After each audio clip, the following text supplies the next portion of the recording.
নেইমারকে দলে না রাখার বিষয়ে এবার রাগে ক্ষোভে কোচ কার্লো আনচেলত্তিকে একই বললেন সাবেক বিশ্বকাপজয়ী ব্রাজিলিয়ান তারকা রোনালদিনহো। জানালেন নেইমারের এক পায়ের যোগ্যতা নেই গোটা ব্রাজিল দলের কোনো প্লেয়ারের। প্রশাসক কার্লো আনচেলত্তির অধীনে পুরোপুরি ফিট হয়ে দলে যুক্ত হয়ে যাওয়া এখনও হয়ে ওঠেনি নেইমারের। শত সম্ভাবনার মধ্যেও একাদশে ডাক পাওয়ার ঠিক আগে তীরে এসে যেন তরি ডুবিয়েছেন এই ব্রাজিলিয়ান সুপারস্টার। যেখানে এবার চলতি মাসে ফ্রান্স ও ক্রোয়েশিয়ার বিপক্ষে ব্রাজিলের একাদশেও ডাক পাওয়া হয়নি নেইমার। সান্তোসের হয়ে ইনজুরিমুক্ত থাকলেও পারফরম্যান্সে নজর কাটতে পারেননি কোচের, তাই একাদশেও ডাকা হয়নি তারকা এই ব্রাজিলিয়ানকে। তবে জীবনের শেষ বিশ্বকাপ খেলতে অধীর আগ্রহেই সময় পাড়ি দিচ্ছেন তিনি। জানিয়েছেন বিশ্বকাপে ব্রাজিল দলে তার জায়গা নিশ্চিত করতে এখনও একটা সুযোগ বাকি আছে তার হাতে, আর সেটাকেই কাজে লাগাতে চান এই ব্রাজিলিয়ান।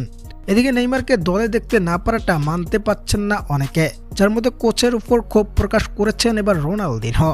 জানিয়েছেন মাঠে যদি নেইমার এক পা দিয়েও খেলেন তবুও সে বাকি প্লেয়ারদের থেকে অনেক বেশি গুরুত্বপূর্ণ দলের জন্য। নেইমারের এক পায়ের যোগ্যতা নেই বর্তমান ব্রাজিল দলে থাকা কোনো প্লেয়ারের। ফ্রান্স ও ক্রোয়েশিয়ার বিপক্ষে তাকে দলে না রাখাটা আনচেলত্তির বড় ভুল মনে করেন সাবেক বিশ্বকাপজয়ী এই ব্রাজিলিয়ান তারকা।